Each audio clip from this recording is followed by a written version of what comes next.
Our first speaker this morning is Andre Luis Ceranto, and Andre started working in the HIV sector in 2006 as a volunteer at the AIDS Committee of Toronto. Shortly thereafter, he accepted a position as the Portuguese-speaking Men's Outreach Coordinator at the AIDS Committee of Toronto, where he's still working. Since assuming this role, he has been educating the community about HIV prevention and sexual health, as well as advocating for the inclusiveness of ethno-racial, MSM, and newcomer communities in research studies related to sexual health and HIV. He's been actively involved in a variety of advisory committees, such as the Pause Prevention Working Group. In 2008, Andre got involved with a committee for accessible AIDS treatment, and today he's one of the co-chairs, driven by his passion and personal experience with the issues related to newcomers and undocumented people, especially PHAs. Most recently, he was awarded with the Universities Without Walls Fellowship from the CIHR, which will enhance his knowledge and participation in HIV research. So please join me in welcoming Andre.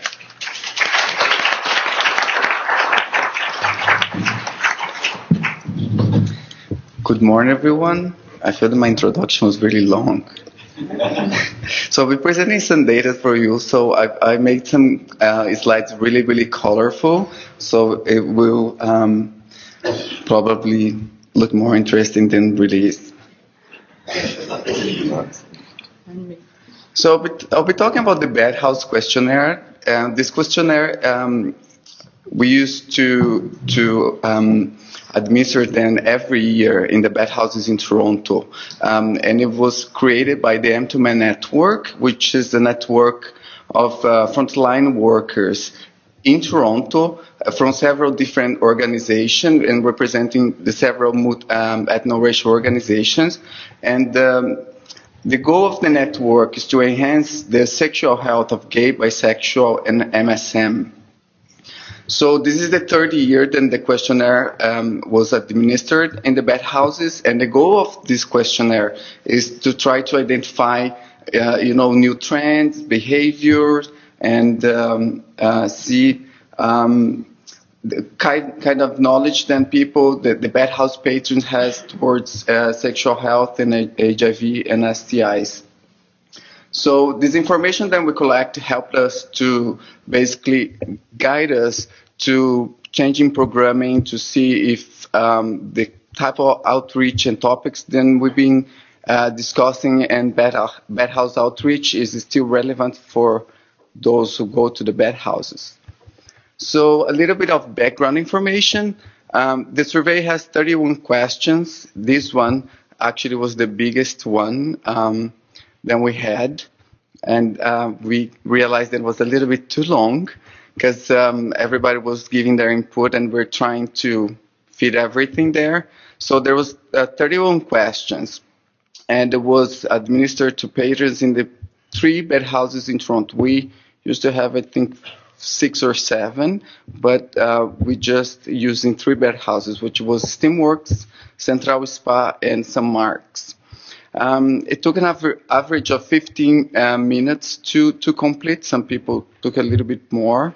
We took in consideration that it's a low light environment, so we try to make it look, friendly for people to be able to see the questions and answer. It was self-administered to also, save the confidentiality of the people responding to the questionnaire. We kind of set up a minimum of number of questionnaires for each organization because we were trying to make sure that all the ethno-racial communities were represented in the questionnaire. And we collected in approximately 2 months, 92 surveys. So some of the limitations we had with the questionnaire is that it was limited to a specific group, which was guys who go to Bathhouses. So it wasn't open to everyone. Some people find that it was too long to answer, and some of our outreach volunteers had really hard time to convince people in a Bathhouse to spend 20 minutes answer a questionnaire. Because it was self-administered, some of the questions were not answered correctly. And the survey, even though we want to get a lot of ethno-racial people filling the survey. It was available just in English. So for those who, have English as second language like me, but not able to answer in English, there was a limitation. In this questionnaire specifically, we didn't ask about HIV status. We asked in prior years, but this year we didn't ask. And the survey was not executed in all bathhouses, as I mentioned before, just in 3 of them. So some of the results I want to share with you about the survey. So we asked the primary reason why people go to bathhouse. And not surprising, more than 50% said that they go to have casual sex. But there was some guys, if you've seen the other reasons, that they mentioned that they were looking for long-term relationships. Some people go there to work. So it's basically reflecting what we already knew, the different reasons why people go to bathhouses. So then we asked when you come to the bathhouse, what kind of behavior they have. So some people said that they go there to have sex with just one person. Some people said they go to have sex with multiple partners. But I think the interesting thing here, and then I even put an arrow there, is that some guys go there to have sex outside of their straight marriage. We asked them if they haven't been tested for HIV, and the majority said yes. Just more than 9% said yes, which we're really pleased about this, because that's something that we always preach during outreach, is telling them the importance of getting regular tests. But there's still some guys who didn't get tested. So we asked also what was the reason why they decided to get tested for HIV. And most of them, you see the first column is the other reasons. So the majority in that category said then it's part of their regular annual checkup. But there was also, because we offer HIV and STI tests in Bathhouse, some people, they ended up getting tested because the test was available there. So that shows then that works. So we asked also about STIs, if they have been tested for STIs, and not as much as people who've been tested to HIV had been tested for STIs. And then we break down kind of STIs that people get tested for. So the majority of that responded yes, they actually been tested for all STIs. But the second one was syphilis, because we've been having a syphilis outbreak in Toronto, and we had a couple of years ago syphilis blitz, and we just had a syphilis campaign to try to promote syphilis testing, because of the symptoms is hard to recognize. So guys are getting tested for syphilis and other STIs, which is good. So the next question was, we're trying to understand the behavior of guys in the bathhouse regards to their sexual behavior. So we asked in the past year if they have fucked without using condoms. So almost 50% said no, they always use condoms, but the rest, at least once, they had occasional, sex encounter without using condoms. We asked if they get fucked without condoms, and the answer no was a little bit higher. So we kind of thought then people might be using a strategic position sometimes when avoid condom use to prevent HIV transmission. we asked the reasons why, if they could tell us the reason why they would engage in non-protect sex. And I think this slide shows a little bit what Duncan was talking yesterday. That people want to feel pleasure. Some guys responded that it's just feel hot. So there's the first one there is saying then I knew or assumed the status of my partner. So we can't quite know if they are, engaging conversations about HIV status before engaging in protect sex, or if they just assuming the other guy HIV status. And we asked if you answered in the previous question yes, then you knew or assumed the status of your partner. Please check the best options below.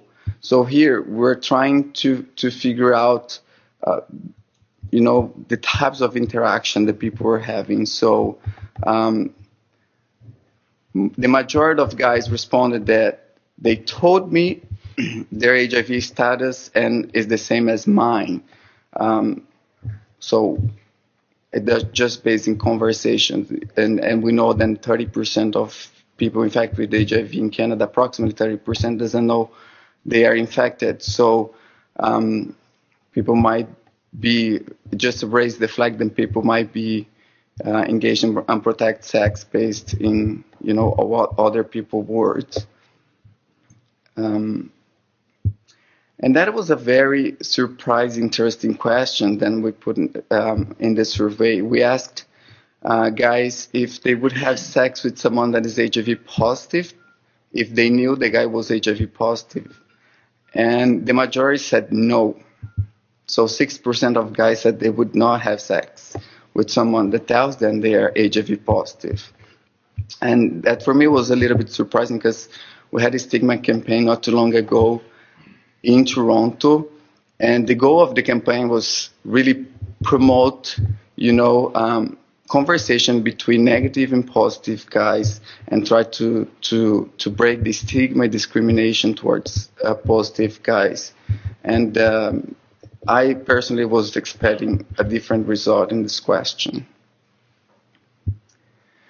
So we asked them to rank where the places then they go for hookup.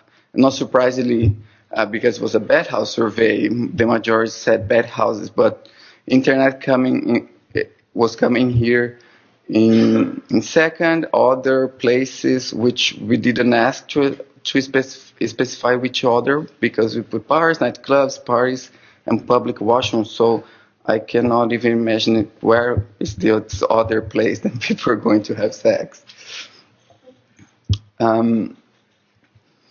The next question was about getting information, where they go to get information about their sexual health.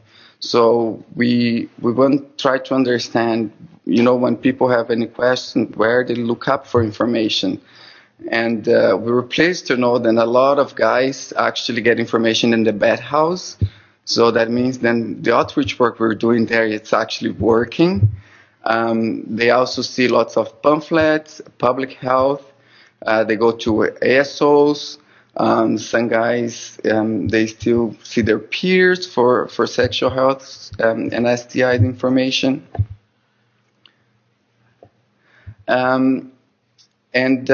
We ask if they think that HIV is still a serious disease because, all the treatment that we have available now, HIV is considered to be not a deadly disease anymore, at least in Canada. So just one person out of the 83 that responded said that he didn't think that was a serious disease anymore, but still everybody else think it is. So the demographics of the survey, so almost 80% of the guys identify themselves as gay, 14% as bisexual, 4% as straight, 6% queer, and 2% identified themselves as two-spirited.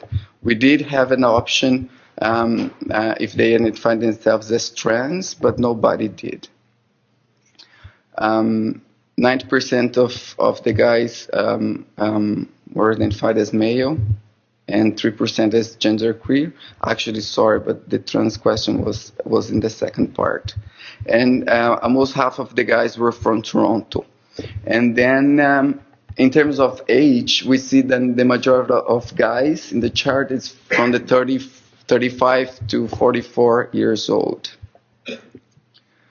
And then we break down here based on, ethno-racial background. So we had most of people from East Asia or Southeast Asia responding to the questionnaire. We considered that we had a good representation of the ethno-racial backgrounds in Toronto. So what's the conclusions with this questionnaire? So the questionnaire was finished to be responded in mid-August, so we didn't have still a lot of time to work in the responses and evaluate. Some of the conclusions then we could take is that, many men responded that they know many people that are HIV positive, because we did have a question there if they knew someone close to them, friends or family, then it's HIV positive people, and the majority said they don't know anybody close to their circle of friends or family. And then the majority reported that they would not having sex with someone that they know it's HIV positive. However, many have reported sexual intercourse without a condom. So that's at least my point of view. It's a little bit worrying. And then guys, based in the answers about, getting fucked or fucking without a condoms, we kind of assume that they might be doing strategic position to avoid HIV transmission.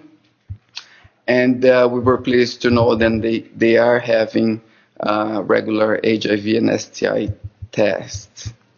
So would like to thank all those organizations that make the questionnaire possible, the Bathhouse that supported us, to having their patrons filling the survey over there, all the participants, the volunteers, and the ASOs that are part of M2Men network. Thank you.